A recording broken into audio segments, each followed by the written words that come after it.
No Cody today, sadly, but we got the Connors here. We're going to talk about sweepstakes a bit today. The sweepstakes were our top performing ads by a pretty solid margin. Ridge has done 5 sweepstakes. We started doing these in August because we really don't have much going on in Q3. At a certain point, the next big unlock for brands is building out their content production function internally. What is the giveaway this year? Yeah, what are the major changes from that you're making this year that is different from last year? We're giving away a... All right, we're back for another episode of the Marketing Operators Podcast, episode 71. No Cody today, sadly, but we got the Connors here. Connor, how's it going? Dude, it's going good. I'll vent quickly. Yeah, let's hear it. Well, we're going to talk about sweepstakes a bit today. We've got our sweepstakes launching Friday, tomorrow, August 1st. Right now it's Thursday, July 31st. And this week I had... Okay, so part of it's self-induced. The last episode or 2 episodes ago, I was in Reno because I was on my way to Tahoe. So last week got some leisure in, but the byproduct of that is I got less work done. So already kind of starting the week at a deficit. And and then what I had this week, I mentioned this many episodes ago, but we hired a new ecom leader, VP of ecom. Started on Tuesday. So you know how much work goes into the onboarding there. So that was a ton of work. We've got sweepstakes launching Friday. There's a ton of stuff to do that is, knock on wood, largely done. And we were shooting with Marquez Brownlee yesterday in LA. So I just feel like I had 180% of a work week so far. So that's where I'm at. Yeah. And then let's drop in some podcasts. Yeah. We've had to do some rescheduling this week. We got another one tomorrow. We're keeping things interesting for sure. Yeah, we're putting we're definitely pushing the pedal to the floor. Totally. How was Tahoe? Was it fun? You guys all made it back in one piece? We made it back in one piece. Yeah. We did some wake surfing. Have you done that? I have done that. Yeah. So we picked that up pretty well. Did you just rent a boat? We rented a boat. This is my first time doing it. We rented a boat with a driver. Oh, okay. And that was really cool because he had some tips and stuff. Yeah. Not everybody had done it before. So it was a really good learning experience. And then, the trick to those things is actually the driving of the boat. How fast you accelerate really makes a difference. How quickly you can pull yourself up. Yeah, because you're not going that fast. No, you're going 11 miles an hour. Yeah, so that's right. It's funny when you're on the wakeboard, it feels like you're flying, and then you see some other boat doing it and they're just kind of chugging along, and it's it doesn't look really all that impressive from a distance. So who was able to get in the I've wake surfed a few times. I'm not great at it. I don't know if I could sit there and just let the wake kind of pull you along, people throwing the rope. Totally. So was anyone, were you or Sean or anyone else, were you getting there? Were you throwing in the rope? We've got so I was unable to, it was my second time going, and I really wanted to be able to drop the rope. I was unable to, which, I was really close. You just got to find that, it's there's a groove in the wake that you kind of got to find, right? And then you're kind of working it with your legs to stay in it. Well, you know what my realization was, we go with another buddy who works at an agency, a crowd equity funding performance marketing agency, and he crushes. So he drops the rope and he's just chilling in the wake, and he'll do it for many minutes at a time. And he looked so casual doing it. And so while I was doing it, I was I just got to find the pocket where you can you're sit. But that's really not the case. What I didn't properly appreciate is he's doing a lot of little micro adjustments to stay in the wake. Yeah. And that's just, I never quite found that groove. Sweet. Well, glad you had a good trip. Good luck with the busy work week. All right. So we got a fun episode today. We're not only talking about Connor's wake surfing capabilities in Lake Tahoe. We're going to talk about content production operations. We're talking about sweepstakes. We're talking about the merits of doing lead generation campaigns today. Really fun. Before we get into that, thank you to the sponsors, Motion, Rich Panel, House, Prescient, and Aftercell. And if you're enjoying the show, make sure to subscribe, comment, and share with all your marketing friends.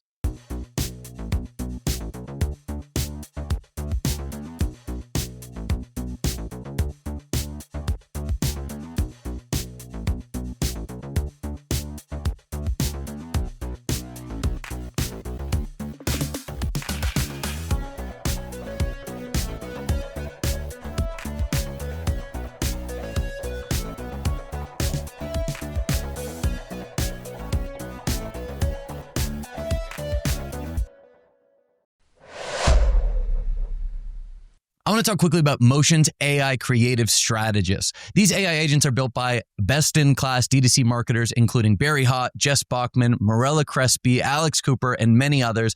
And what's unique is that you get to use agents to analyze your creative using real data from your Meta ad account. Connor, have you played around with these at all?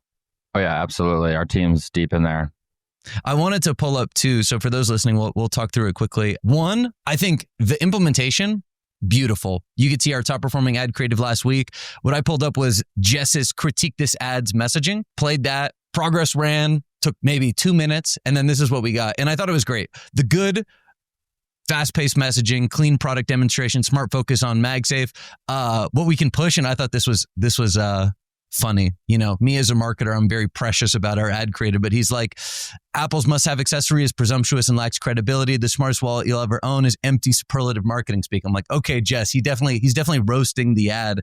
And what I thought was really cool were some of the next steps. He says, reframe around the actual problem this solves, the daily friction of wallet phone management. So the AI has generated what this ad is about and actually reframed what the problem could be. And I thought that was really powerful. 2, I ran Motion's Track this month's winning themes, and you see exactly what we're talking about all the time. Durability that lasts a lifetime, ditching the bulk for minimalist design, lifetime offers create urgency, and cultural partnerships that expand appeal. And I'm like, yeah, look, you basically get what we're trying to do as an advertising business. I think this is really helpful for creative strategy and giving the team actionable insights that we can work on every day. Yeah, this is saving our team tons of time. Motion's also giving teams an AI adoption cheat code. It's not like they're just throwing this new technology at you and saying, go figure it out. And they are really giving teams what they need to utilize this and get the most value out of this.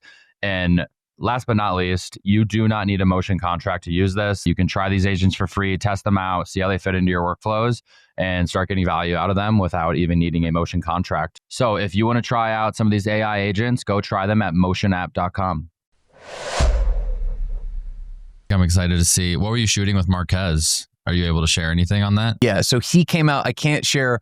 It worked out really perfect because we hadn't been able to get him with the cars that we're giving away in the sweepstakes. But last minute, he was shooting with a very big celebrity for their new show out here in LA. So like last minute, they were like, hey, we'll be in LA we have a 3-hour window. Do you guys want to shoot with the cars in LA? And I was like, yeah, perfect. So I flew out for that. So we hired a contract videographer, came in. Our performance creative guy was there. We mostly shot social native kind of performance oriented stuff. Nice. And it was great. It was one of those, it was like from a production perspective, easy. Like there was in total, it was me, performance creative manager, videographer, Marquez, and then one guy from his team. So it was like 5 people in total. We shot for 2 hours. We just like super productive. And what I was telling the rest of the team was, I think we got very functional content. Yeah. It was scripted in a way that's modular. We can cut it down. We've got it for our different categories. So just like highly productive. We're not going to win any con awards or whatever for advertising, but I think we'll get some good Facebook ads out of it. What are you, when you're going to, like you specifically, when you're going to those shoots, like what's your role at them? Like how much directing are you doing versus you said it was your VP of performance creative? Like, are they really kind of running the show, or what's that look like? Performance creative manager. The answer is it's all across the board. Like we did our hero video sweepstakes shoot here in Utah. We have a creative director. We hired a producer. We hired who was considered the director, who's like a videographer. There's like a little bit of a team. I went to that shoot, barely did anything. Yeah. I was there for like moral support, basically. Fantastic. Like that's the best position to be in. Yeah. Yesterday was a little bit different because it was so on the fly. And also the original plan was to have our founder, Daniel, there with Marquez. We were going to do some founder ads plus Marquez. It was going to crush.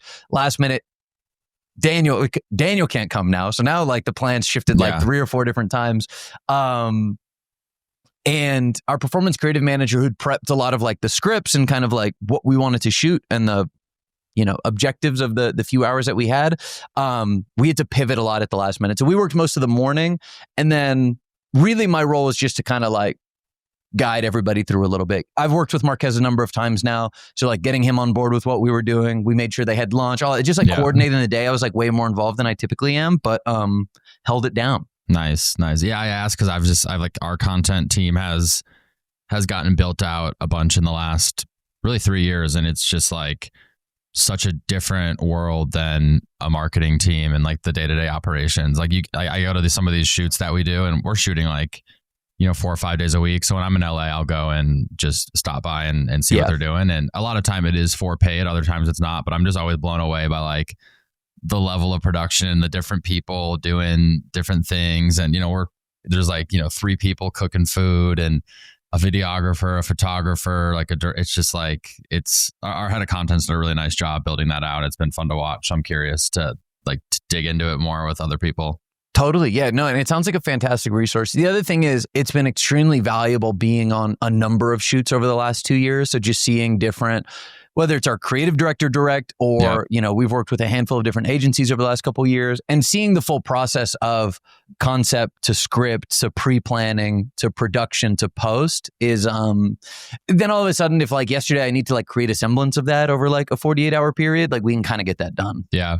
I think there's a much stronger appreciation, at least in like going from, Hexclad's like the first brand I've been at where like we internalize production for the most part.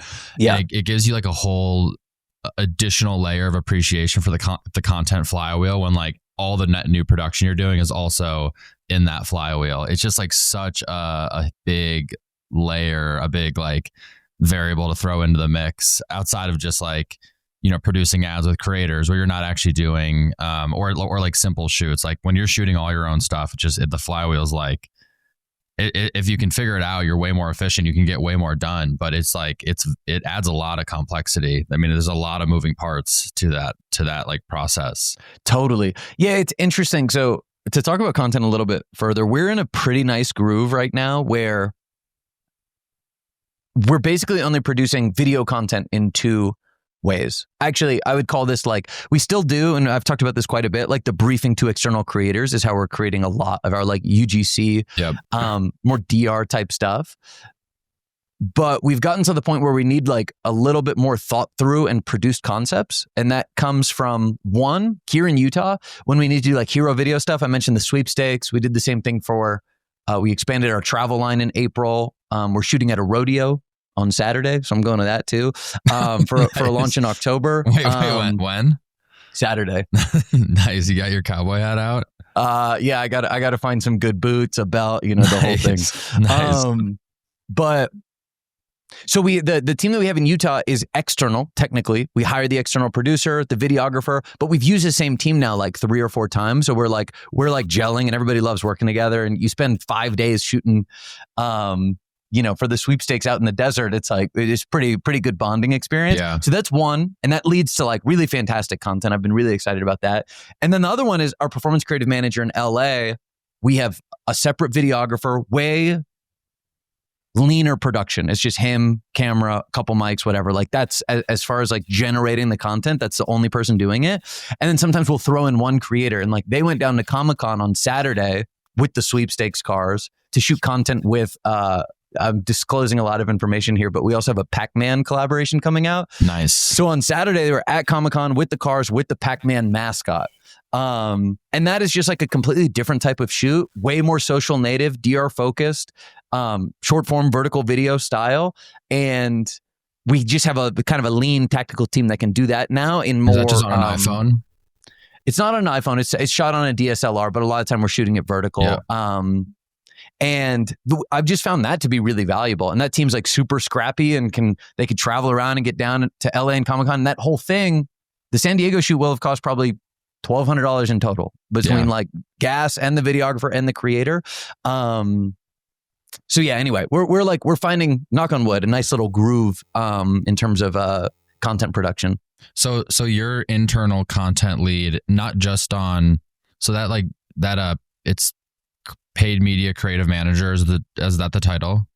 Performance creative manager. Creative manager. And that's like your internal like content production lead. Are they also doing production for like brand marketing type things, or is it purely performance? Like it's really purely performance. And then like the quote unquote like brand stuff, like we launched phone cases this year, relaunched phone cases. So the iPhone 17 launch in September will be a big period for us. And our like hero video for that, which I would consider more like brand content, the creative director leads. Okay. Okay, so you have a creative director and what's a that? performance creative manager. Oh, I see. Got it. So and both of these people are like content production is like one of their leading skill sets. Kind of. What I will also say, because this is also interesting, our performance creative manager has been around for probably almost 4 years, maybe 4 years. Is that who was at the Meta Summit?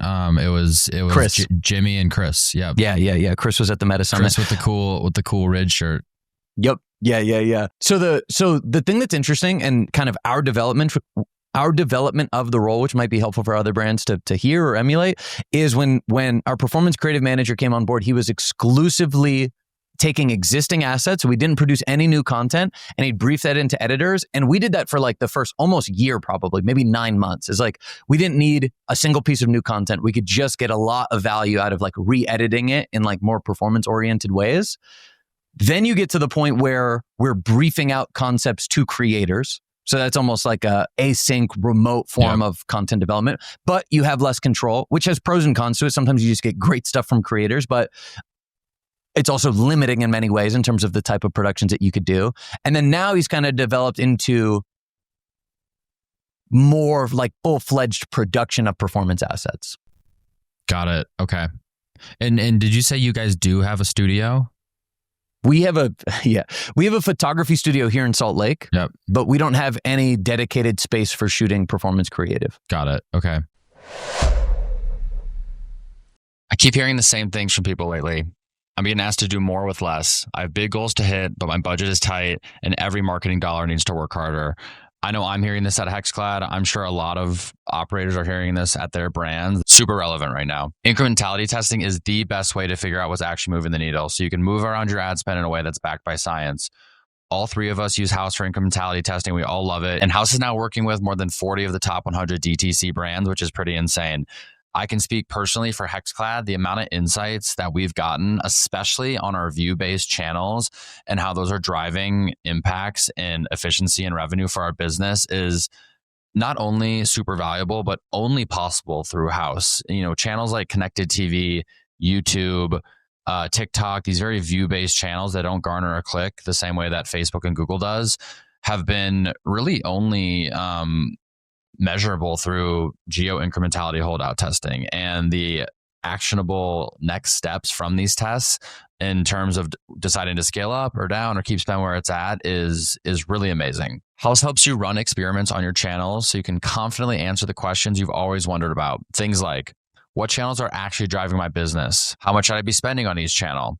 What's the impact of my ads on Amazon or retail sales? How should I structure my Meta and Google accounts to make sure they're spending dollars in the right way? The beauty of House is that it's built for marketers. The science under the hood is rigorous, but the platform itself is simple. So you pick a question, launch a test in minutes, and get real results fast.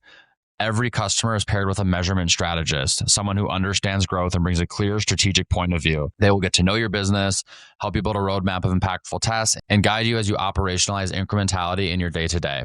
Even if you're brand new to testing, you're not doing it alone. It is very much in no way like a go sign up for the platform and figure it out on your own. You have a partner in these customer success reps from House who's been in your shoes. And now more than ever, you need to make every marketing dollar count.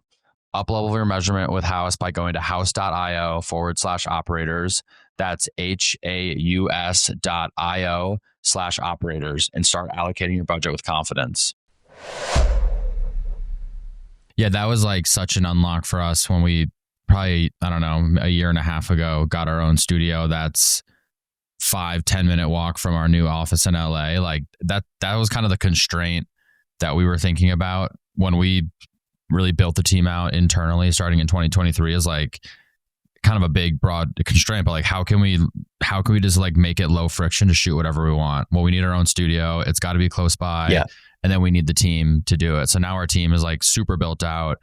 And it's basically like we have a single content team that lives under brand. So like our head of content, and then the team's built out under him. That's all on the brand side. And then the studio's right there. It's just like the amount of friction to actually shoot some of these concepts has just become so low. And I think that's like I realize that's the bar we're trying to go for, is like, you don't want to have a good idea and then think this would be so hard to produce. Like, let's just scrap it. It's like, you want to, if you can minimize that like it's just an unlock on all the things that you want to do. You can actually start to do these things, and it's not that hard once you build out the team. Like it becomes practical to do it. So it's just been like, that's why I was curious, because the evolution at HexClad in the last 3 years has been really interesting to watch. And it sounds like you guys have also had an evolution over time that's just made it more and more practical for you to shoot like really anything you need to shoot. Totally. Yeah. And for us, it is, and then I have a question for you on this. Because we still have to strike the balance between like, how are we producing content for new colorways and products versus like, how do we, generate net new ideas and concepts and angles for like the core gray, black, and, blue Ridgewald silhouette. What percentage of your video ad creative is coming from the in-house studio at this point? I mean, if you exclude like anything that's creator led, right? Like we're briefing in a brand ambassador and they're shooting on their own time. All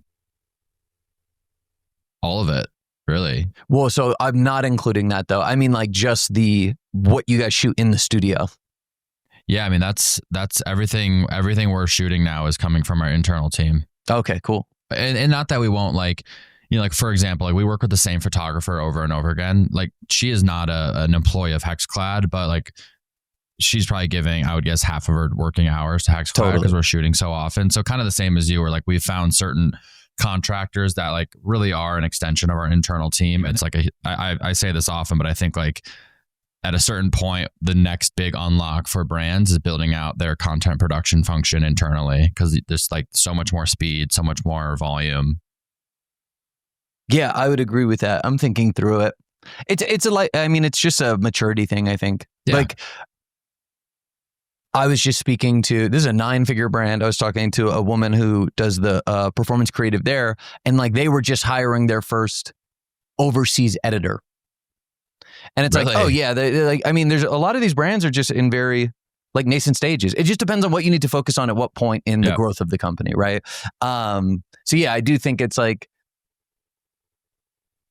yeah, you're always oscillating between internalizing and externalizing different resources. And I think you are at the phase, or HexClad is over the last year, of internalizing a lot, and we're at like some sort of in between. I could totally see a year and a half from now, we've got a dedicated studio in LA just set up for video production that we're just like cranking stuff out, 2, 3, 4 days a weekend. But we haven't quite hit that point, for better or worse. Yeah. Do you think you would need to hire like if you were to really go all in and be like, all right, we're getting our own studio, we're going to be shooting in it 3 to 5 days a week. Like we're going to shoot in it so much that we probably don't even need to rent it out. Like, do you think you would have to hire a senior content leader, like a production leader to run that? Yeah. Okay. Yeah. I'd have to think through that. There's nobody currently on the team that would just begin managing that. Like it's some sort of at least one net new hire. So because I was thinking about this a bit more over the weekend, because again, I'm super excited with the Comic-Con shoot. There was another example. Same team, performance creative manager, videographer, contractor, creator, shot on Friday. I'm like, that's just a great little tactical team. And I'm like, what would that look like if we had, I guess you would need all those people, right? So we need on-staff videographer basically, or someone like the woman you described who's going to spend 20, 30 hours a week just on Ridge stuff. We'd probably want some sort of dedicated space. Our performance creative manager couldn't just begin producing. So we'd probably need an equivalent to him that would just run this like studio. Yeah. We have like a pretty senior level producer who like just plans the shoots, like make sure the shot lists are, but like she is the person actually doing like the not hands on keyboard, but the equivalent basically of like making sure the shoot goes exactly how we want it to go. And then our head of content is like, she reports into him. Yeah, and then totally. So does our director of design reports into him. And it's like a very well-oiled machine, but that's basically become our stack. Yeah, totally. We have a similar structure here in Salt Lake. Creative director, you want to remain high leverage. They can't be at the studio every day, like directing lighting and things like that. So we have a part-time stylist who's probably the closest to the woman that you just described. He's like making sure that we are checking all the boxes that we need to. And he's like, because the other thing is we're remote, right? So like, some people are spread out. We've got some of the project management done by a team member in Ecuador, creative director in Salt Lake. We've got he's in Heber. And then we've got the studio in Salt Lake. So it's just like, we got to piece all these things together. The stylist is big, and him just being there in person is valuable. The last thing that I'll say, and then we can talk about sweepstakes, is what I've been thinking about over the last couple of days is taking more of like a creator first approach. I think what you just described is like, and what I just described, what we have in Salt Lake, is more of a typical studio team and function. And it's like, oh, does that look any different for social native content? Where it's like, oh yeah, would I hire like a head of content from Condé Nast, or would I hire someone who's got 300,000 YouTube subscribers and is just like, and is a little bit more like in tune with all the steps because they've been doing it themselves for a couple of years. And I think like, at least initially, I'd be more interested in building out that function and developing more of that social first stuff. Yeah, that's an interesting way to think about it. At least in our situation, I found that like this whole content team does not come from like a DR paid social Facebook ad background, but like they're coming from a background where they're actually shooting like a lot more involved productions, right? Like longer form videos, like bigger sets, more people, just a lot. So I think it's like I've been working now with, our head of content. He started HexCloud full time like a month or two after me.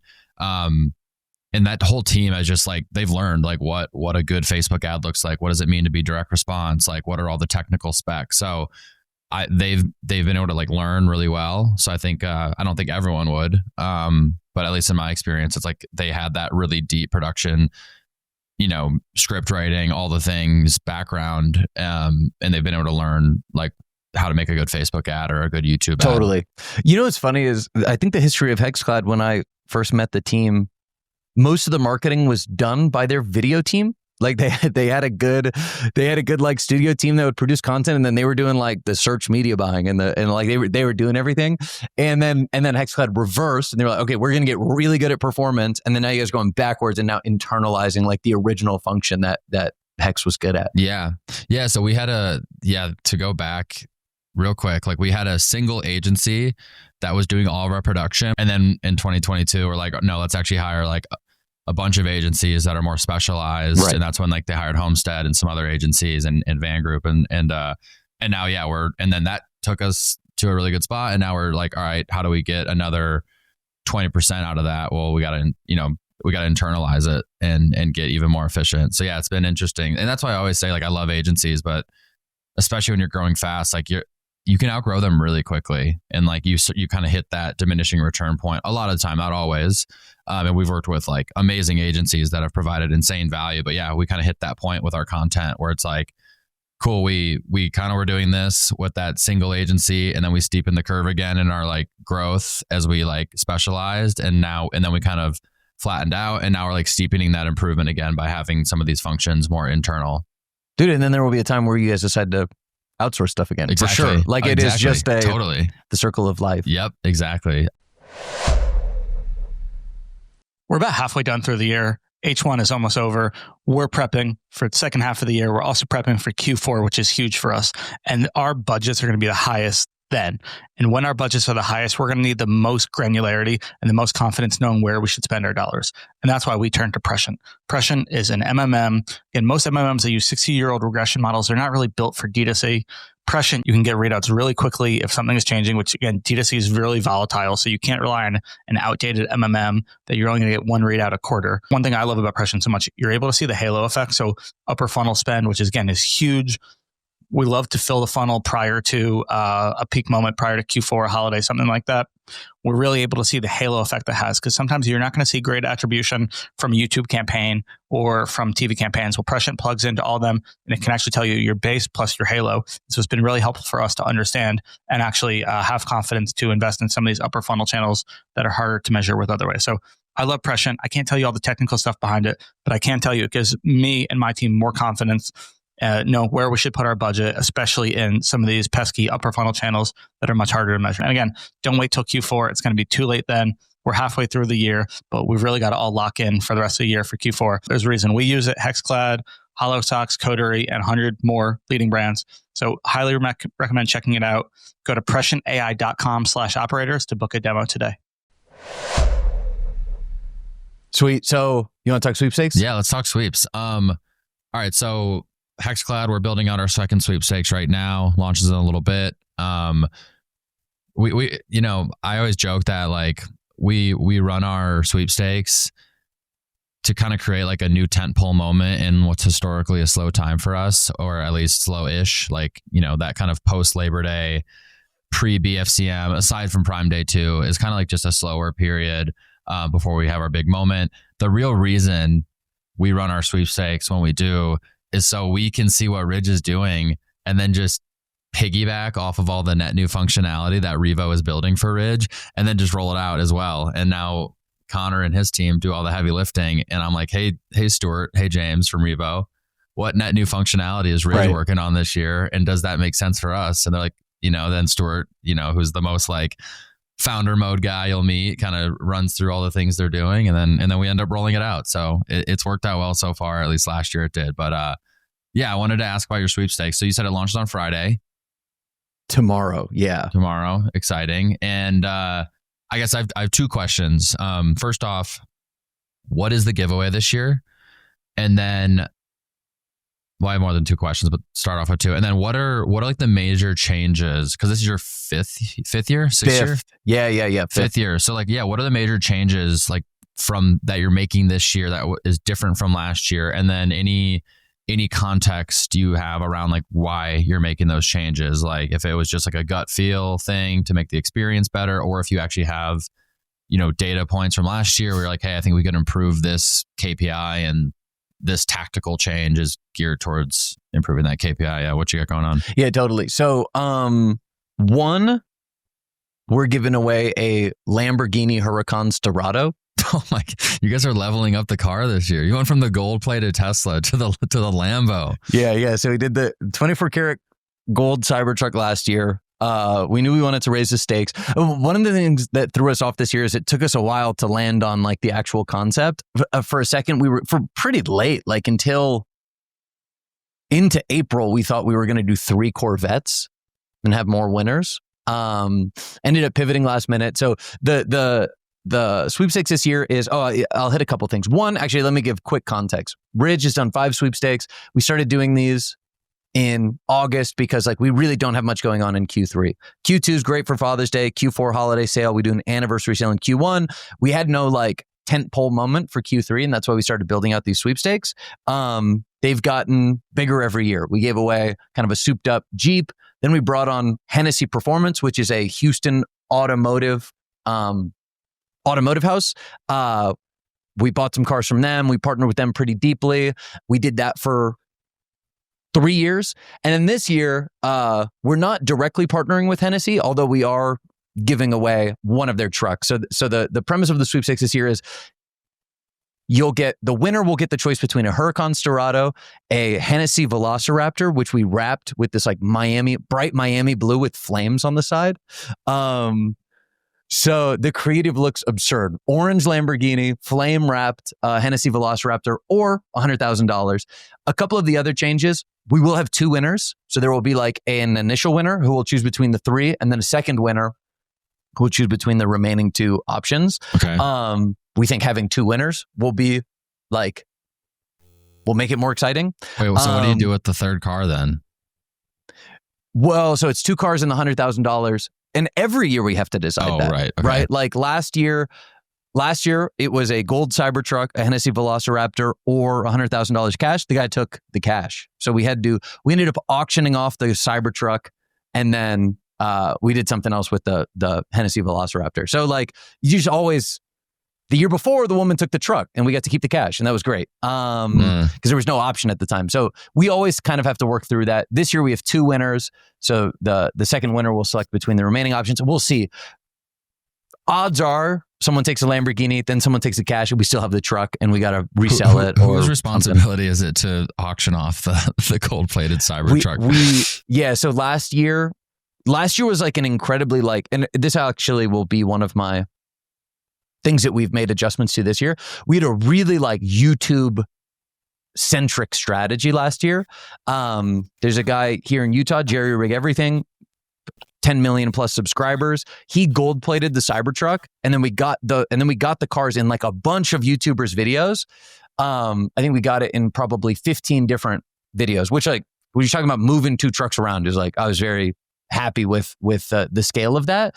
So it just had this very like YouTube native feel to it, the entire campaign. So at the end, we auctioned it off on Doug DeMuro's Cars and Bids. So Doug DeMuro's another car YouTuber. He launched a auction site called Cars and Bids. We did it there. All the proceeds went to Jerry Rig Everything's nonprofit. He builds wheelchairs. Cool. So that's what we did last year, and it was cool. And it was like just like a very fitting ending to the campaign. So yeah, all right. So this year we've got the 2 cars. We've got the $100,000. We've got 2 winners. We're making it international, so it'll be available in Canada and the UK. And is it all part of the same? All same campaign. Okay, that's interesting. And so will you have because you have different websites, like different instances, right? So will it just be like the same web build out across? Yeah. Okay. And that's probably like the biggest lift, frankly, is like what we do with Revo in the US, we have to do in Canada and the UK, Yeah. all the same rules. We hadn't been doing SMS internationally, so we got set up on PostScript for the UK and Canada. Like we basically just building all this redundancy across all the funnels in order to offer the sweepstakes everywhere. But will be like the easiest win ever. Like all of a sudden, I think we're going to get really significant growth in those markets because we've never had sweepstakes there before. It's always been a US exclusive thing. That's a great idea. And I love that they're all, because we thought about doing that last year. I was like, there's no way we're going to build this thing from scratch and then also roll it out in every single market. Like that just seemed not very practical. And then we're not doing it internationally this year, but like that we do want to in the future. But I didn't think about doing it all. I figured it would all be their own, like, all right, here's the UK sweeps, here's the EU sweeps, here's the US sweeps, but they're actually all going for the same prize. Right. Oh, nice. Yeah, and there are a few differences. Like we're not going to ship the truck to the UK, so you would get the cash equivalent. Like there's like some different conditions in each market, but by and large, same creative, same campaign. That's awesome. Okay. So that's like the premise is simply just bigger, and that's led to like a lot of different execution. Some of the tactical stuff, which I'd love to get your read on. Partnership content I mentioned last year, we got in probably 15 videos, and I might be underselling it. It might have been a few more. We spent a lot of time and energy like shipping these trucks around. What we found the previous year was that if we can get the trucks in the videos, they perform like twice as good. And I was like, okay, cool. This is like an amazing like arbitrage opportunity. Yeah, let's spend a bunch of time shipping these things around and getting these like deeply integrated ad reads. What we found though was it was a lot of time and energy, and there's almost this quadrant between like size of the channel, and so like therefore potential impact of the ad read, and then quality of the content. And the quadrant that we want to avoid is small scale, so small impact and uninspiring content. Mm-hmm. And we did that. We had a handful of those last year, which I'm like, we should not do those anymore. Now I'm totally fine. We're working with like 2 smaller creators. This guy Connor Goldner here in Salt Lake does like these cool. He does car photography while people are driving around, and then he prints them out in his car, and then he frames it, and then he hands it to people without ever stopping the cars. It's a very fun video concept. He does well with like Instagram Reels and TikTok, but not super impactful, but great content. So I'm like, okay, yeah, that fits into a quadrant that I'm really comfortable with. There's another guy, Moises, who does like on the street content, who really won't drive that many views, but the content will be really good, and we'll be able to utilize that. And it's like, awesome. Happy with that low scale, but creative concept. And then the flip side is I'm happy to get large creators with less inspiring content. Like if they just want to do an ad read in front of the cars, like fantastic, no big deal. We know that it will perform well and it will be impactful because they've got millions of subscribers. And then obviously the ideal quadrant is like large creators with inspiring content. Yeah. And that was kind of like Jerry Rig gold plating the Cybertruck last year was like fantastic.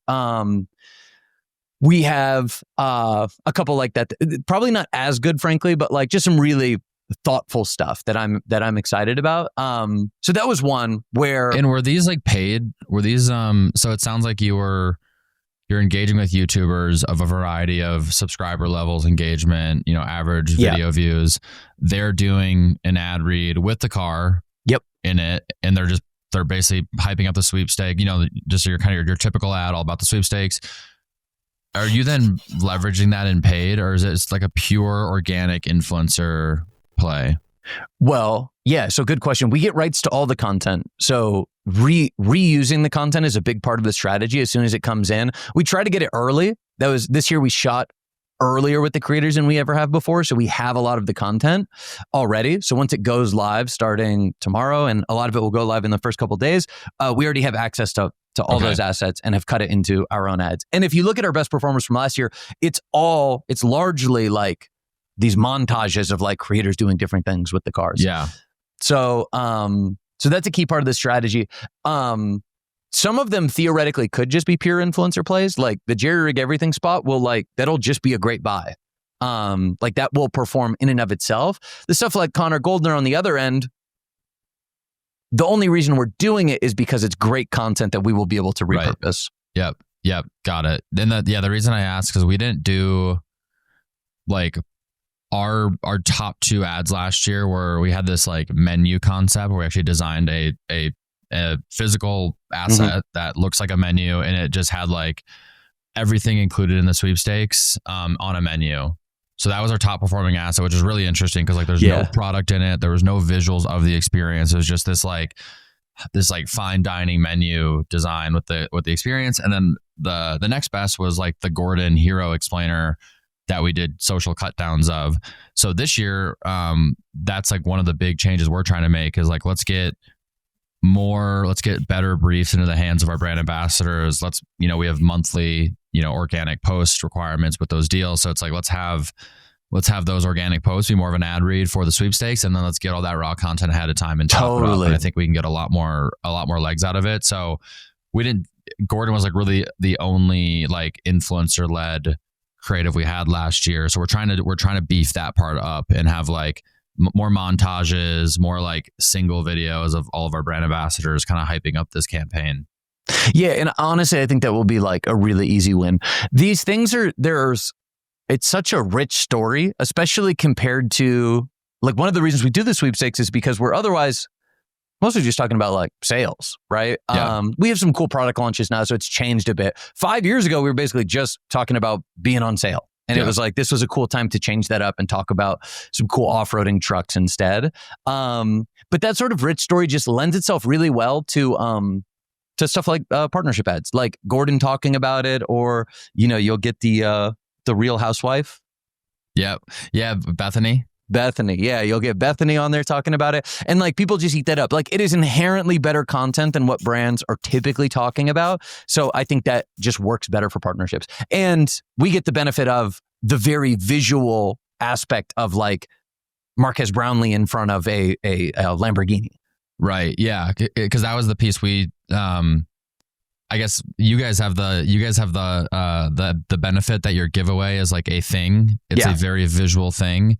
But then you have the con of like operationally, we're trying to get 20 creators to shoot with the same thing. So we have to figure out how the hell we're going to get this gold-plated Cybertruck to all these different creators. We had the opposite problem where like it's an experience. So we don't have like a pan or a thing to hold in our hand or put in the frame. So we had to like do just a little bit added work of like, well, we got to source B-roll like from some of these free like places, some of these accounts we signed up for. And then we actually ended up reaching out like to the restaurant group to get B-roll of like Bishopsgate and in RGR and all those things. So that's the other thing we'll need to figure out is there's not going to be anything for the influencer to necessarily show. It's probably just going to be like self-recorded, them hitting on all the points. And then we need to go and, because we're doing I won't give away all the tea, but we're basically giving away another experience to a different city this year. And that's like something we strategically decided on because we think that if we can have this like constant theme year over year over year over year of like Gordon's golden ticket too, that it can become something that people look forward to. And it just like, Totally. there's a lot of like staying power in that. But every year then we're going to have to go and figure out, well, like what's the visual representation of like these restaurants or this place that you're staying or this specific experience that's unique to that city. It's just like we have to go source that raw content versus having like, hey, we're giving away like, you know, these kitchen appliances that are worth $100,000 and like here's a video of them. It's just like a different. It kind of made us switch gears a little bit where we're so used to shooting with like a physical thing as the hero of these videos. It's like, well, that's Totally. not the case anymore. It's like it's been like a fun like kind of creative exercise in how we explain that.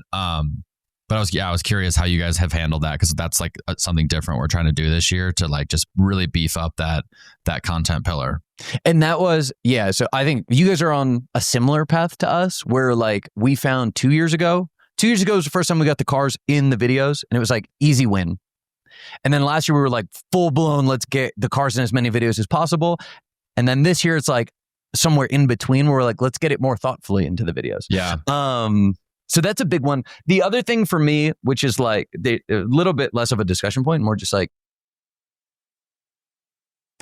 obvious, but what I said earlier about these like rich stories being ideal for partnership ads, I also think that's just as true of like YouTube in-stream and linear TV. So last year we were very Facebook dependent or short form vertical video dependent, like we typically are, because I think that's where we found the most performance. And now we have this like, we have something interesting to say. So let's produce the content. We get the great creator stuff. We have the cool hero video. Let's make sure we're making the most of YouTube in-stream and linear TV. So that's another big one for us. It's just like just simple channel expansion. Oh, interesting. So are you shooting these things, like some of these videos that you know you're going to want to use content in a variety of channels that have different, you know, spec requirements? Are you shooting, like, will you shoot the same thing vertically and landscape and then we shot a lot of stuff landscape, knowing that we'd have to cut it down, but like prioritizing, I wouldn't even call it prioritizing because frankly, it will look totally fine when cut down to 4x5 or 9x16. But we've shot a lot of like the quote unquote hero stuff landscape first. So we at least have the option of being in those linear TV, you know, YouTube in-stream. We at least run ads at our landscape, stuff like that, CTV. Yeah, that makes sense. If you know me, you know how cheap I am and how much I love saving money. This year is all about cutting costs and staying lean. You see me talk about it on Twitter. I cannot stand watching great D2C brands, even mediocre ones, get ripped off by SaaS vendors in 2025. So many of them are charging way too much, over-promising and under-delivering. And so I can't stand to see it. So I don't want to see it happen to you. I absolutely won't have it happening to me. You've also seen that I'm all in on AI. And both those reasons are why I love Rich Panel so much. It's about half the price of the beautiful software that we used before. And it was built specifically with AI in mind. We made the switch to Rich Panel right before Black Friday last year, and I almost regret not switching sooner. We had zero downside. The implementation was pretty immediate, which actually shocked me. I was a little worried about it, not going to lie, but it just went off without a hitch. We saved money. We leveled up our CX at the same time. So here's our numbers. We cut our CX team from 18 to 10 agents. Not before Black Friday, but since onboarding to Rich Panel, with our order volume staying the same or even going up. Our CSAT has stayed rock solid at 4.2 out of 5. I'd like it a little bit better, but that's stuff that we can do. AI is handling 70% of the tickets, which is awesome. So our ticket to order ratio has gone way down from about 40% to 14%. So we have fewer full-timers. Our revenue employee has gone up. We don't need as many people to get back to people and able to be a little bit more strategic with where we allocate our resources. So if your current CX software needs more people, is more expensive than you want to pay, and has some janky AI solution, I highly recommend that you check out Rich Panel. Rich Panel guarantees a 30% ticket reduction in the first 60 days or your money back. Again, it's super easy to switch. They take care of data migration, staff training, all that good stuff. So you can go live in under 14 days. So check out richpanel.com and tell them you heard about them from the Marketing Operators podcast. I'm glad you brought that up, because one question I had for you, what we saw in our data last year was that the sweepstakes were our top performing ads by a pretty solid margin. If you just look at like all sweepstakes ads compared to all non-sale evergreen ads during that time period, and even just the account as a whole, including sales ads, the sweepstakes outperformed pretty much on any metric you look at starting with the performance metrics, return on ad spend, but then backing up to like click-through rate. And it was also like a really good acquisition play for us. We had like 85% net new visit rate and mainly first-time orders coming into these ads, which is great. We were converting people, but what we found retroactively is that it actually wasn't a new to brand play for us. Like if you look at our rolling reach during the sweepstakes, it was pretty low. So while it was getting people to visit our site for the first time and to convert for the first time, these people had already known about our brand. It was like kind of that middle bottom of funnel, like final offer that pushed them over the edge and got them to purchase, which is great. Like that's awesome. But in retrospect, we're like, we also think this could be a really amazing way for someone to be introduced to Hexclad. And like this is a great discovery touch point, we think. So this year, we're going to like do some things in our ad accounts to make sure that happens, right? Like we've since tested into some non-purchase conversion stuff that is a lot more top of funnel. So how do you guys think about that? Like, are you thinking about how do we reach people for the very first time with this campaign? And like, do you have any tactics on the ad buying side that you can share of like how you think about that? Yeah. So to your first point, because I really like that one. Some people but we do it on this podcast where we'll talk about like rolling reach and like this, the seeming necessity to like be reaching net new people. When in reality, a lot of times you just need to show people who have seen your ads before new stuff that they actually want to click on. And I think it was just Cody and I a couple weeks ago, but I talked about, we ran this Joe Rogan ad a while back, super high percent new visits, super high converting. And I was like, oh, we must be reaching a new audience. That's like what you would assume. And it wasn't the case at all. From like a rolling reach perspective, and you could do it. I did it all the way down to the ad level. We didn't reach any new people. Everybody had seen our ads over the last like year, basically. Wait, did you guys get plugged on Rogan? He has talked a number of times about using Ridge Wallet. Oh, cool. And you paid for the usage rights? Something like that. Yeah, nice. Oh, I didn't know that. So we did that. Oh, yeah, just an example of like new content. I'll give you another example. We're seeing a ton of success right now running pen ads. So like, pens are like, we'll do a couple $1 million in pens this year. Like, but nobody ever thinks about them. And then at some point the team was like, our international agency was like, we'll try pens. And I was like, all right, whatever. And ultimately it is not reaching net new people, but it is a new thing that people are interested in. We're getting a really high click-through rate, low CPCs. Only half the products being bought are actually pens. Yeah. So it was like a lot of people are coming through and finally buying a wallet. And it's like, oh yeah, like a lot of the time it's not about reaching net new people. It's about finding some sort of like new message or new angle that like actually gets someone to click. So Sweepstakes definitely does that.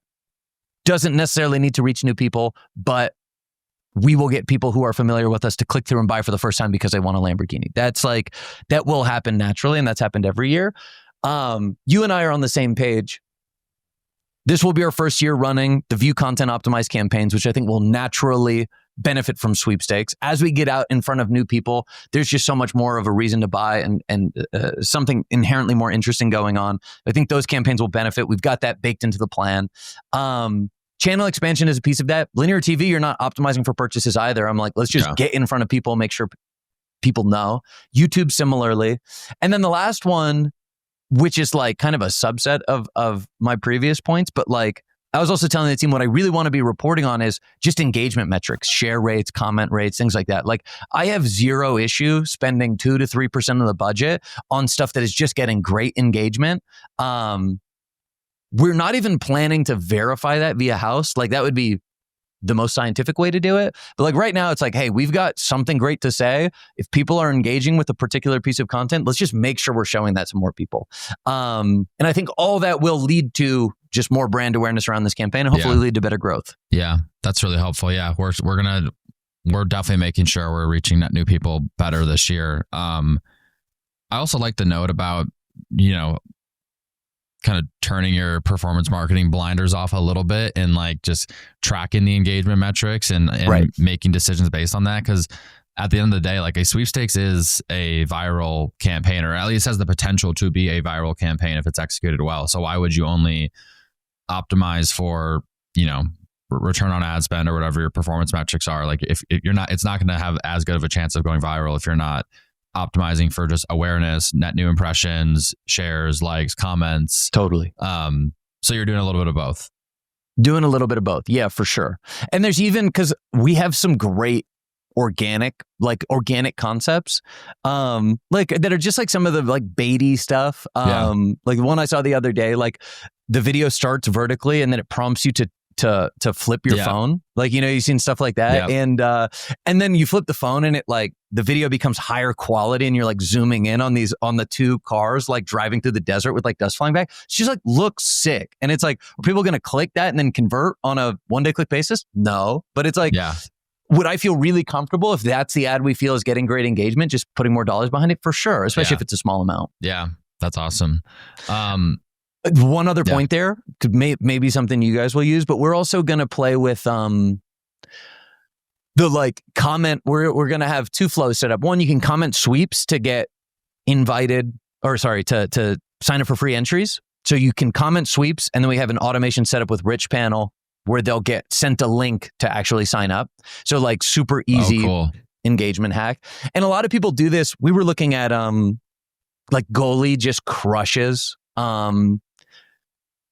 like large scale UGC like clipping campaigns. This is a big thing that they do, is like it'll comment Goalie and get 10% off or whatever. They do it with a platform called ManyChat. We just kind of hacked it together with Rich Panel. And then similar idea, but commenting Lambo or truck. And it's like, and that'll be fun for people to actually participate in like which one would they choose. And then that will feed the automation, will get people signed up. And like, that's the sort of thing. Like I won't be surprised if we've got a piece of content in 6 weeks that has like 20,000 comments on it or something. And what are the mechanics of that? So are you running that content as a paid ad? We would run that that's the sort of thing that I don't think will perform from a typical DR, click-based ROAS perspective, but could be getting the engagement that warrants us spending more dollars on it. Yeah. So what's the, like, what's the, like technical/tactical way that you'll set that up? Like, will that ad be run under a purchase conversion campaign? Yeah. Good question. No, it will be run. It'll be a part of our like view content campaign. And I guess, and honestly, like a lot of these things, I don't know. There are certain types of campaigns where it feels like this is the case more than others. Like rather than going in with like, here's the plan, it's almost like going into the campaign and saying, here's what we need to be looking at. Yeah. And then we'll adjust from there. Right. Yeah. So like tomorrow we're going live with the view content optimized campaigns and purchase optimized campaigns. We will look at probably all of that first on a ROAS perspective, and then we'll punch down to say, hey, what's getting great engagement? Yeah. Do we leave it running? Do we break it out into its own campaign? Are we doing something different with it? I don't like the idea of optimizing for engagement, because I think that's the sort of thing like Facebook will just get you that, and it literally like won't be anything more. So like we'll do a similar thing as our view content campaigns. We'll probably optimize for some other event while measuring share rate and stuff like that. Yeah. Yeah. And that's why I was asking, because I feel like I think the easy thing to do is like, oh, we want someone to take this action. Let's optimize for that. Yeah. But in reality, like you want people with intent to do that thing. Yes. So like, for example, like in the past, even we'll run campaigns where we're not actually trying to get a purchase, but we are still optimizing for a purchase event because we know that is what's going to give us the, most high intent audience. And now we can do the same thing with view content because we validated that actually does reach a relevant audience. This adds in a view content campaign. There's like a CTA that's like comment to enter. Yep. They comment like Ridge Sweepstakes or whatever. Do they then get like a DM? Like what are the mechanics? They'll get a DM. Yeah. That's how it works. And then does that DM take them to your website where they opt in, or can they actually like opt in right from the DMs? No, they'll be DM'd a link to sign up on the website. Got it. Okay, so it's just like a streamlined flow for them to get to the website. Exactly. And then also get engagement on the actual ad creative itself versus just clicking through the ad to go to the... And we'll see, because I think we've talked about this before too. 2 years ago, we entered this with like, does optimizing for leads make sense? And at the time, it like just never really penciled. Right. Like we could drive our cost per lead down, but it was pretty low intent. It was extremely low intent lead. So like nobody would convert, and like it just didn't make sense. I think the benefit of what we didn't try at the time was this like comment in order to get entered. Yeah. Because I think that engagement will actually benefit the creative, and like we'll serve more impressions that way. 100%. I think that's really smart. Yeah, because we were running pretty much, I think all actually purchase conversion campaigns. Maybe we did some awareness stuff. I can't remember, but if we did, it wasn't much. But it was purchase conversion campaigns. Going to our landing page, you couldn't actually buy on the landing page. You were one click away from being on a collection page that you could then, but like, so anyways, yeah, I was just curious technically how you're setting it up.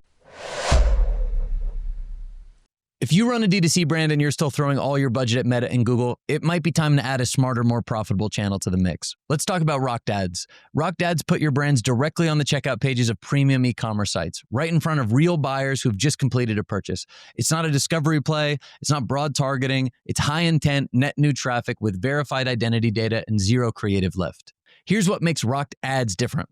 1, you only pay for performance. No clicks, no cost. 2, no wasted spend on repeat customers. You upload a suppression list and Rocked only targets net new buyers. 3, higher AOV, higher LTV. These aren't looky-loos. They're real customers in the buying mindset. Rocked Ads is powered by Aftersell by Rocked, which means D2C brands now have access to enterprise-grade tech that has powered checkout experiences for giants like Ticketmaster, Macy's, and Disney.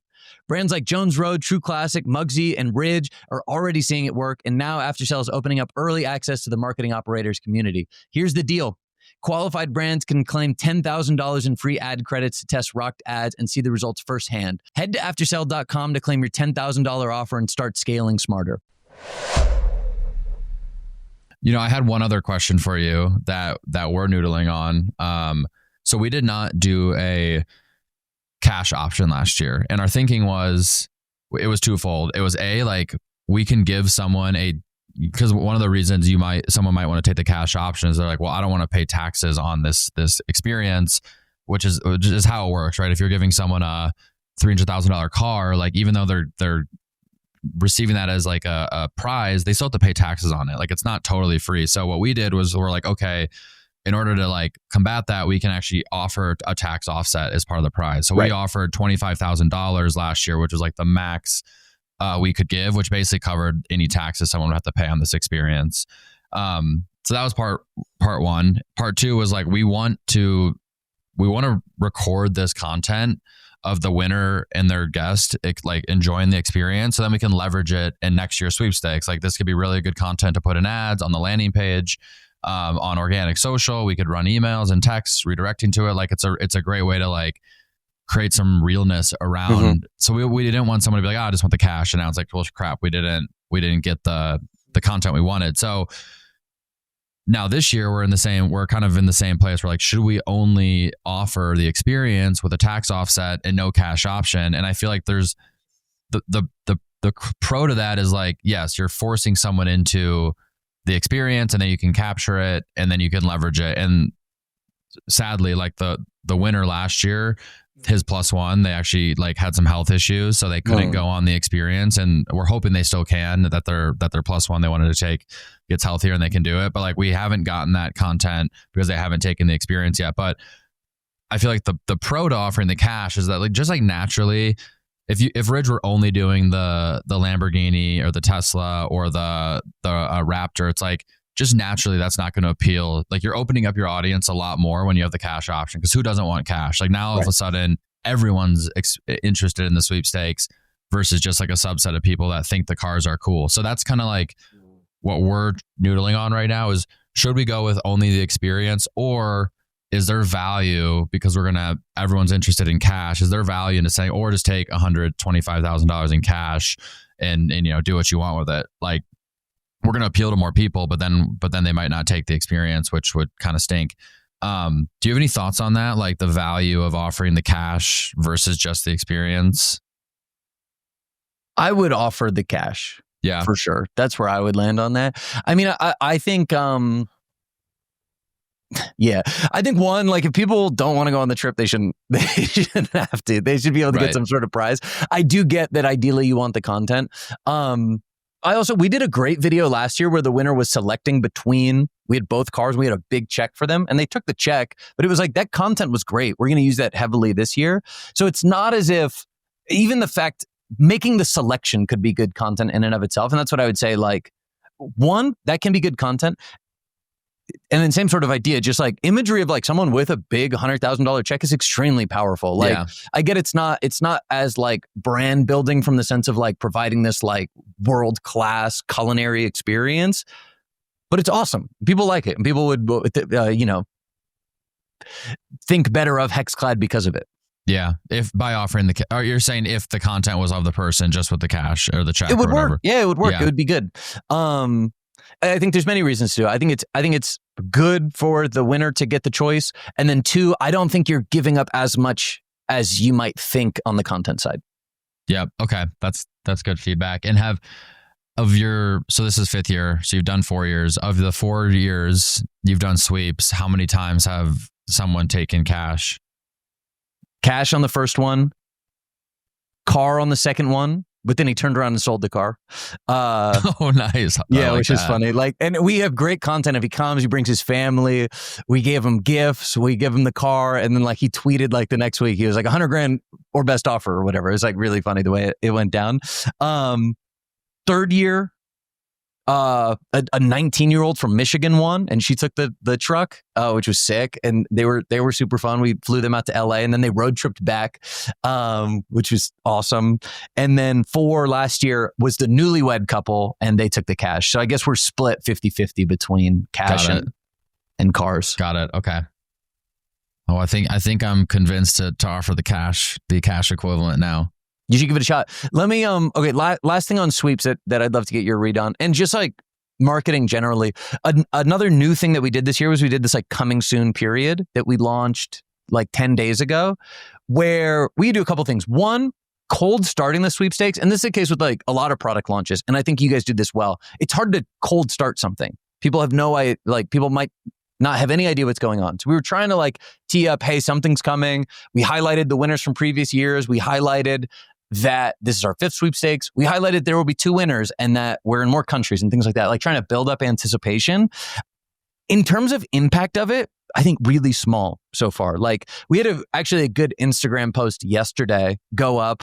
Hennessy actually reshared it, which was really cool. A number of very big accounts commented. We sent it out to the influencers that we worked with throughout this process to like kind of wrangle up some more engagement. And that is like the closest thing to what I was hoping to get out of this campaign. Like, how are we driving impressions, like generating intrigue and anticipation? But overall, I'd give us maybe like a 4 out of 10 out of it in terms of like true impact. So I'm curious if you guys have had any experiences like that where, and I'll phrase it one more time a little bit differently. I feel like we might be overcomplicating the campaign without any sort of like incremental benefit. It feels cooler. Some people like it, but like, is the juice worth the squeeze? I'm not sure. Yeah. What do you think? How many, that's funny because we're actually thinking about something similar with a new product campaign we have coming out. How many people did you get to sign up for it? Not like a few thousand. Like we will on day 1, we'll capture more emails than we have in the previous 10 days. Right. Yeah. And were you actually driving traffic to it, or were you just letting people organically find it? We have it on the website. We've shared it out. It's really like an own channel thing is like the biggest thing. The reason we'll have more signups tomorrow is because we'll spend a bunch of money promoting it, and people will be coming to the site specifically to sign up. Yeah. So it's really just an own channel thing. So email driving SMS signups, SMS driving wallet pass signups. So I'll give a little tip there. We're doing that with Revo this year. So we'll get push notifications, which will be cool. That'd be so awesome like, for your blitz periods. Totally. Yeah. So we're like, when we have subscribers, we're trying to push them down into subscribing to more channels. And then on organic social, we're sharing out the post to, like I said, just kind of drive intrigue. That's where we land now. But like in terms of raw new subscribers, like it won't have been all that impactful. Yeah. I feel like doing the lead gen, like phase 1 stuff is probably the most helpful and the most like impactful / incremental when it's a net new thing. Like you guys have done this your 5th year of doing the sweepstakes, like maybe not needed because of that. And like it's gonna hit and people are like expecting it. Whereas if like the example I have that we're working on right now is like we're developing new products, and it's a new category that we're one of the new things we're working on. It's like a new product category. So we are investing heavily into like a phase 1 pre-launch, like months ahead of time, where we are creating like a lead generation funnel that's now we're still figuring out like exactly how we're going to drive traffic to it. There's going to be some like just evergreen placements on our website to like get people to this page, and we're going to try to launch it in Q4, so that way it we can take advantage of all the traffic we're getting and hopefully have tens of thousands of people signed up. But we're only doing that because like it's a net new category, and we really feel like we need to hype it, and we need to get people into like a nurture sequence. And like if we can have tens of thousands of people that have signed up, hopefully the launch will be a lot greater than it would have been with just a all right, now it's live and now we're trying to sell it. And then on the contrary, it's like if we roll out a new like, I don't know, extension of cookware. It's like, hey, we now have a new roasting pan, or we now have like a new version of our fry pan, whatever it is. Like, I don't really feel like there's a lot of incremental value into doing that, because it's like we're building hype for something that we've already been hyping up for so long, and there's so much awareness on it. Like, I don't think we need to have a lead gen page for like the next version of our cookware or whatever that is. So that's how I think about it. Like, if it's new, I think there's like some value into hyping it. Yeah. And in the case of like the new categories for you guys are explicit about what it is. Like the message is very clear. Very clear. And this thing is coming. This is what it does. This is why we made it. Whereas I think one of the reasons what we've done so far hasn't stuck is like the message is a little less clear. It's like a little too ethereal. Yeah, right. Yeah, fair enough. Yeah, I have the page pulled up right now. Yeah, I see what you're saying. Yeah, I was very, very like, because that was kind of some of the early back and forth with our team, was like, should we keep it kind of mysterious like that? And people are like getting excited about like that. I'm like, no. Like, we should actually do the opposite. Like, the last thing I want is insanely high opt-in rates with like really low intent. Like, I would actually prefer less subscribers, but they get to the end of the page and like they know what the product is, they know what it does, they know, like, we're not going to put price point on it, but like they should assume based on our other products and based on the content that it's going to be like a premium price product. We should have comparison. Like, we should actually be giving a good amount of it. Like, we're not trying to hide this thing. We're trying to qualify people. It's like the same way a real estate agent, if they're doing like lead gen, they should actually ask the person like 10 questions on the page because it builds intent. Like, I was very adamant. I'm like, no, there should be like a pretty holistic page that gives all the information, or not all of it, but like, you get to the end of the page, you know exactly what the product is and what its value props are and the pain points it solves and all that. So hopefully that leads to like, I don't really know. I'm not sure what like a good conversion rate on a page like that would be. I don't know if like, does 10% of that list convert? Does 4%? I don't know. We'll see. But this is like the first time we've really done a big lead up into a new product drop with like a pretty thoughtful page trying to get leads. So we'll see. I'm hoping it works for this product that we're developing. Yeah, you'll have to report back.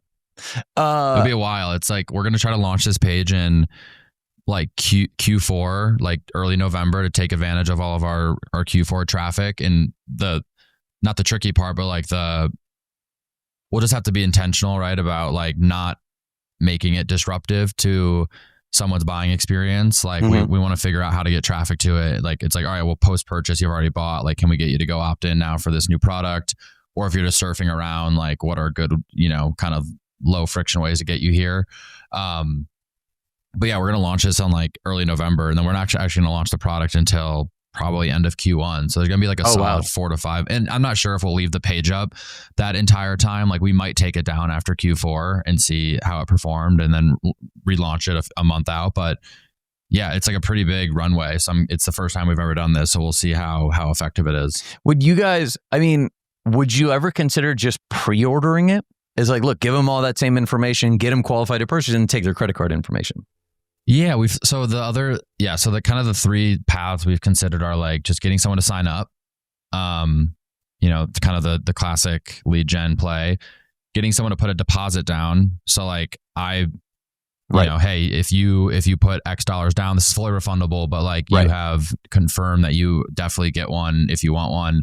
Like, I did that with the Scout that I'm really interested in. It doesn't come out till 2027 or 2028, but I put $100 deposit down because I'm like, this is a cool car. I'm interested in it. It's fully refundable. And like, it definitely has qualified me as like a high intent lead. And then there's like, pre-order. I think we could do pre-order. Maybe that's something we would do in Q1 of like, hey, we have this phase 1 in Q4 where it's only lead gen. Totally. And then we could even do like a pre-order in Q1 at some point to like qualify some of that list maybe and just like see if like how impactful they are. I don't know. What are your thoughts on that? Would you do pre-order if you knew we were planning to launch this page as early as we are? Yeah, I don't know what the downside is, frankly. Yeah. Like, I mean, it could be very similar in the sense that like you capture leads. Maybe the primary thing is to capture leads. It could be sign up for email, or it could be like, place a deposit to secure your spot or what, like something. Right. Maybe that would be confusing. I'm not sure. But like part of me is like, look, if the goal is to build brand awareness, unless you think the customer experience of waiting a couple months, you're worried about for some reason, then maybe I wouldn't do it. Super long. Basically, what I want to do is have like a pretty long spaced out nurture campaign or sequence built out as well. So like you hit the page, you've read all the information, you opt in, and then you have like I don't know how many emails, like 5 to 10 emails over the course of like 3 to 4 months just to like stay top of mind. And then we launch the thing, and hopefully that engagement is driving more conversions. I'm just trying to think of what the messaging would be if we like did lead gen to a pre-sale. It could be like hey, we just got our first 500 units of these in, and like we're gonna sell them on pre-sale. If you want to guarantee yours, like totally, you should buy it on pre-sale, and then we'll do like a second launch. Yeah, that could be an interesting angle that could work and could like validate how intentful that audience is. Yeah, and like I said, I think you run the risk of people just falling off, right? Oh yeah, I am interested in it right now in January. I could sign up for the leads, but like I might not be opening your emails in 4 months or whatever. Right. Like even if I've signed up for this thing, I'm not committed to it in any way, where it's like, yeah, look, I want this thing. Let me give you $200 or whatever so that when you have it, you'll ship it to me. Like that's how pre-orders work. And it's like, I don't think anybody would be I guess the downside would be if you thought that by offering pre-orders, you would drive down your subscribe rate and that net you would sell fewer items. But like, again, I'm not quite sure. I think what I would want to do is do lead gen, no pre-order, no deposit, and then offer like a pre-sale to some of that list and like just a small segment of it, like, and just see how that converts. And then if we wanted to expand it out, we could. But like this is, I'll share my screen real quick because I think this is, we looked at Uni, has like done some really solid lead gen stuff, and then a little bit different. So Uni is like more of like what we want to do, where they have like a new product coming out. It was pure lead gen. They were a little more mysterious with what the product actually was. And then you have like Fellow, for example, and Fellow has had this up. They've had this page up for a really long time. They have a new espresso machine coming out with a pretty well done page, like nice. It explains it well. The content's gorgeous, and it's pre-order. And their value prop is just saying like, hey, if you want to lock it in at a little bit of a lower price, you can do it. So this could be the angle, right? Is like lead gen, pre-order. We offer like, it's like, hey, if you want to lock in this best price, and then built in, maybe you bake in some like urgency with like, we're selling 300 of these things at this price point. Once that happens, we're turning off pre-order. Then you have to wait till launch. That could be an approach, is like give a slight discount or like a gift, maybe. If you don't want to like discount the product right now, and they're taking $100 off of a $1,500 product. So like, it's not super compelling. Yeah. Now on this page, can you sign up for email? I don't think so. I think it's like, So everything's that's reserve. I frankly like this, and like, I mean, getting money is better than not having money most of the time. But I could understand that, hey, there's a lot of people that would be interested in getting this espresso machine when it's ready to ship, and they're not collecting any of those leads. But then again, like if you begin collecting leads, does that drive down the conversion rate meaningfully? It's like, I don't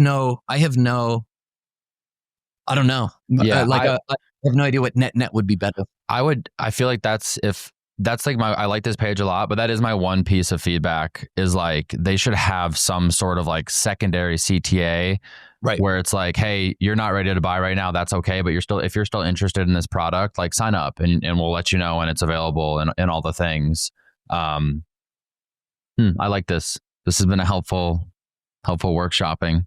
Yeah, super fun. All right, cool. You want to call it a wrap on the episode? Let's wrap it. That was good. Cool. All right. That is a wrap on episode 71 of the Marketing Operators. Had some fun chatter about content operations, sweepstakes, the merits of doing lead generation campaigns. Thank you to the sponsors, Motion, Rich Panel, House, Prescient, and Aftersell. And if you're enjoying the show, make sure to subscribe, like, comment, and share.